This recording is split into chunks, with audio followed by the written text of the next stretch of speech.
TV 김재구입니다. 오늘 조수진 의원한테 딱 걸린 김부겸? 네, 이렇게 이제 헤드라인에 제목이 들어가 있는데요. 조수진 의원이 이런 얘기를 합니다. 이렇게 물어봅니다. 김부겸 후보한테. 후보자님, 조국 사태에 대하여 어떻게 생각하십니까? 김부겸, 조국 전 장관에 대한 어떤 기대 수준이 있었는데 여러 가지 것들의 기대에 못 미쳤고, 그래서 국민들, 특히 젊은 층들한테 여러 가지 상처를 주는 것은 안타깝게 생각을 합니다. 이렇게 김부겸 얘기를 하고요. 조수진 의원이 또 묻습니다. 네, 젊은이들에게 상처를 준 것 공정과 정의에 반하기 때문이라고 저는 해석을 합니다. 누가? 조수진 의원은 문재인 정부가 출범 때 공정과 정의를 전면에 내걸었습니다.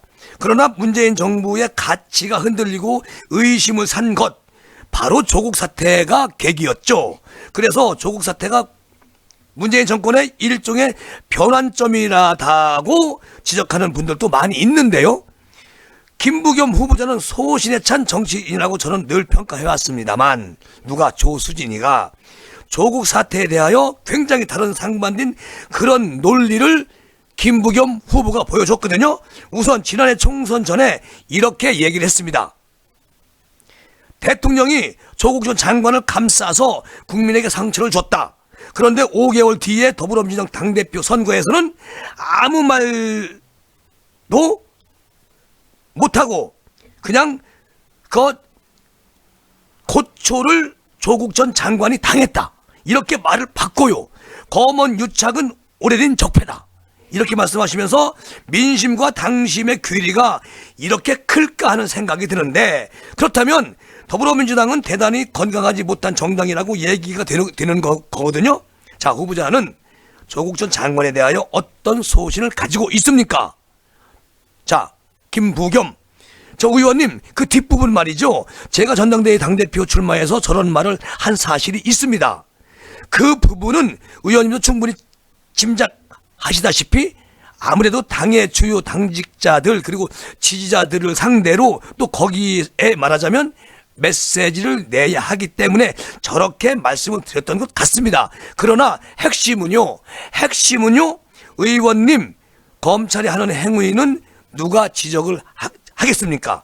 검찰 한 사람을 손부듯 탈탈 터는 그런 모습을 생중계를 하듯이 언론을 통해서 흘러나오고 낙인 찍고 하는 행위도 문제 삼아야 되지 않겠습니까? 이렇게 말하는 김부겸. 조수진 의원, 후보자님, 제가 궁금한 것은 조국 사태에 대한 시각인데, 조국 전 2020년 당대표 경선에서 말한 건 조금 전에 말씀하신 거 부분에 말씀드리는 거예요. 그것은 당 지지자를 상대로 말씀했다는 얘기를 했어요. 일반 국민과 더불어민주당 지지자는 생각이 다른 겁니까? 말씀해 보세요. 김부겸, 조국 전 장관 사태를 보는 눈은 조금 약간의 차이가 있는 것 같습니다. 조수진, 그렇다면 국민들과 더불어민주당 당원의 시각이 다르다는 얘기잖아요. 김부겸, 아니 그 중에 아까 조국 전 장관의 과거 발언과 행동에 대한 그런 것들을 다룰 수 있겠지만, 그런 것들은 저는 검찰의 그런 무리한 수사에 대해서 저는 다룰 수 없다고 생각을 한다는 겁니다. 조수진 후보자님, 임기 말 국무총리세요. 그렇죠? 김부겸, 네, 그렇습니다. 조수진, 그러면 자, 그리고 4월 7일 보궐선거 등에서 대통령의 민심이 제대로 헤아리지 못해서 그런 선거 결과가 나온 것 같고요. 자, 우리 국민들 누구도 실패한 대통령을 원치 않아요. 그러려면 후보자가 총리가 되어서 과연 쓴소리를 마다하지 않아야 됩니다. 자, 직원이 필요하죠. 그런데 이렇게 상황에 따라서 말을 바꾸면 국민들이 과연 후보자를 제대로 말할 수 있을까? 그리고 소신이 있는 분인가? 김부겸 후보자가 의아하게 생각할 수밖에 없습니다. 조수진부터가 일반 국민을 상대로 해서 말씀을 하시면 문자 폭탄을 감수하셔야 할 거예요. 그렇죠.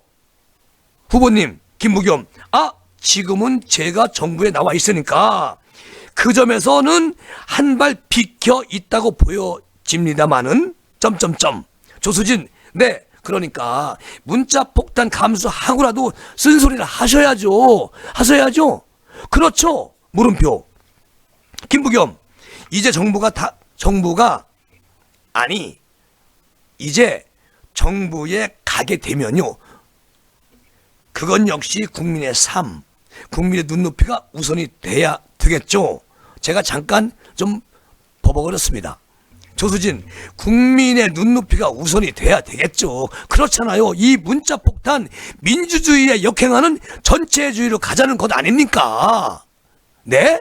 후보님, 김부겸, 전체주의라기보다는 지금까지 알고 있는 민주주의적인 방식은 아니라고 생각을 합니다. 조수진, 건강하지 않은 것이죠. 민주주의를 왜곡하고 있다고 저는 그렇게 봅니다. 총리는 코로나 방역에 대해서도 총괄하는 그런 자리예요. 그리고 백신 수급에 대해서 우리는 언제나 될지 모르고 다들 나라가 마스크 벗고 활짝 웃는 모습만 보고 있습니다. 그런데 제가 좀 안타까운 건요, 작년 8월 20일 날 후보자가 페이스북에서 8월 15일 집회에 대해 이런 글을 올렸어요. 누가? 김부겸 후보자께서 자신의 이웃을 숙주 삼아서 바이러스 확산을 조장하는 일종의 테러 집단이다. 배후에는 보수 야당이 있다. 깜짝 놀랐어요, 저. 정말 김부겸답지 않은 이야기를 한 거예요. 저만 그렇게 생각한 게 아니고 많은 사람들이 다 놀랐을 겁니다. 지금 그것이 후보의 생각에 지금도 말했던 게 유효합니까? 김부겸, 당시 저도 저를 아끼는 친구들로부터, 지인들로부터 그런 비판을 많이 받았습니다만, 그러나 당시에 정말로 저로서는 화가 난 게, 정말 국민들이 어떻게 좀 버텨보자고 하는 그 시기에 저런 주장을 할 수가 있나. 그렇게 이웃에 퍼뜨려서 이 정권 타격을 주자 용납될 수 없다고 생각을 했던 것입니다. 조수진 후보자님, 국민의힘에서는 8.15 작년 광화문 집회하고 아무런 관련이 없어요. 그리고 후보자는 지금 누구보다도 통합과 화합을 추구하는 정치인이었어요. 그런데 지금 편가르게 말씀하셨기 때문에 깜짝 놀랐다는 겁니다. 무슨 말씀인지 아세요? 김부겸 의원님, 당시 미통당의 여러 의원들이 현장에 계셨거든요. 의원님도 그거 인정하시잖아요. 조수진, 없었죠? 누가 있었어요? 김부겸, 계셨죠? 조수진, 없었죠? 문재인 정부가 방역에 실패한 것, 이거를 다른 쪽으로 책임을 전가하는 듯한 발언이라고 논란이 컸고, 김부겸이란 정치인이 발언이기 때문에 논란이 컸어요. 지금도 그 부분, 이 부분 유효합니까? 김부겸, 제가 참 답답해. 조수진, 지금 유효하냐고 물었어요. 김부겸, 배우라고 한 부분에 대해서는 제가 지나쳤던 것 같습니다만, 당시 광화문에서 그렇게 공공연하게 외치고 코로나를 퍼뜨려야 이 정권을 타격할 수 있다는 그런 말을 저는 도저히 용납할 수가 없었기 때문에 그 말을 했습니다. 자, 조수진 후보자님, 특유의 정치력을 발휘해서 정중하게 설득하고 만류하실 생각은 없어요? 그렇게 하면 안 됩니까? 지금 굉장히 후회하시고 계시죠? 김부겸 의원님, 그 무렵에는 사실상 광화문에서 소위 그 집회를 주도하던 분들이 우리 공동체에 엉뚱한 소리를 하고 악영향을 끼치고 조수진, 그러면 당시 민주노총 집회에 대해서도 같은 소리를 하셨어야 되는데 왜 그때 말 한마디 못했어요? 웃기잖아요. 아니, 후보자님은 누구보다도 공정하고 포용력 있는 정치인이기 때문에 놀랐다는 말씀을 다시 한번 드리고요. 후보자님, 열린우리당 시절에 노무현 대통령께서 쓴소리하면서 공개적으로 대통령의 메시지는 온화해야 한다고 강조를 하셨습니다. 김부겸, 네, 맞아요. 조수진, 그런데 문재인 대통령은 본인이 사적 의혹을 제기하는 야당을 향해 가지고 좀스럽고 민망한 일이다, 이렇게 말을 했어요. 거기다가 또 일반 국민을 모욕죄로 고소까지 합니다. 누가? 문재인 대통령이. 그리고 경찰로부터 압수수색을 당하고 송치되게끔 하고 기소에 이르기까지 됐습니다. 이거 온당한 겁니까? 아닙니까? 김부겸, 뭐 그 부분에 대해서 참모들께서 자칫하면 대통령께서 선의의 오해가 있을 수 있다고 해서 고소를 취한 걸로 알고 있습니다. 조수진, 취한 게 중요한 게 아니고요. 대통령이 대통령으로서 과연 잘한 겁니까? 아니 그렇게 안 갔어야 하는 거 아니겠습니까? 그렇게 꼭 해야 되는 거예요? 김부겸, 조금 주변에서 참모들이 그런 점에서 대통령께서 폭넓게 보시도록 그렇게 보좌를 했으면 참 어땠을까, 그렇게 아쉬움이 듭니다. 참 기가 막히네. 조수진, 대통령의 말과 행동에 대해서 후보자는 거침없이 구원을 할 각오가 돼 있지 않습니다. 그렇죠? 이러니까 잠깐 변명만 하고 있어요. 분명히 말씀해 주세요. 김부겸, 제가 성정이 모질지 못해서 어디까지 할 수 있을지는 모르겠지만 그래도 바깥에서 얘기하는 것 자체가 제가 닫아두고 전달 안 하는 거나 하는 일은 없을 거예요. 조수진, 네, 후보자께서 당을 향해서, 당원을 향해서 할 때는 말을 바꾸시기 때문에 제가 걱정이 된다는 얘기입니다. 그리고 시간이 얼마 안 남았어요. 영상 하나 보시죠. 자, 영상, 피해를 호소하는 고소인으로 부르자는 김 후보자의 영상이 나와요. 자, 어렵습니까? 피해자를 피해자라고 하는 게 어렵냐고요. 후보자 김부겸, 뭐 그 몇 차례 사과를 드렸습니다만 피해자께 다시 한번 사과 드리면 되잖아요. 여기서요. 그게 말이냐? 이 부겸아?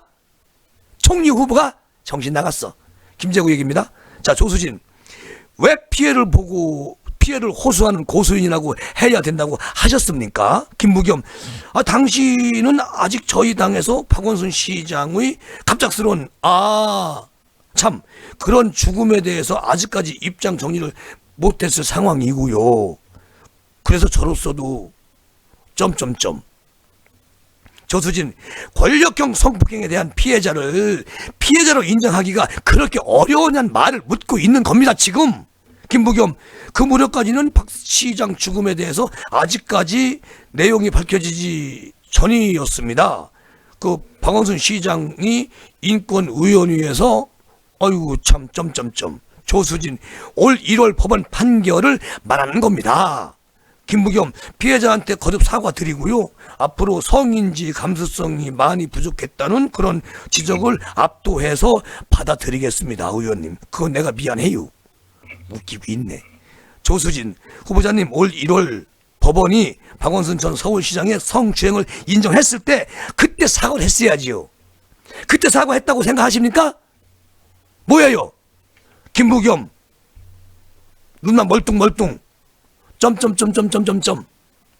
이러다가 청문회 끝났시오. 오늘 이게 다예요. 개뿔이지. 끝까지 김부겸 후보님은 개풀 뜯어먹는 소리를 계속 하시고 계시고, 우리 조수진 의원은 아주 예리하게 하는데 딱 걸린 거야. 조수진한테 딱 걸린 김부겸.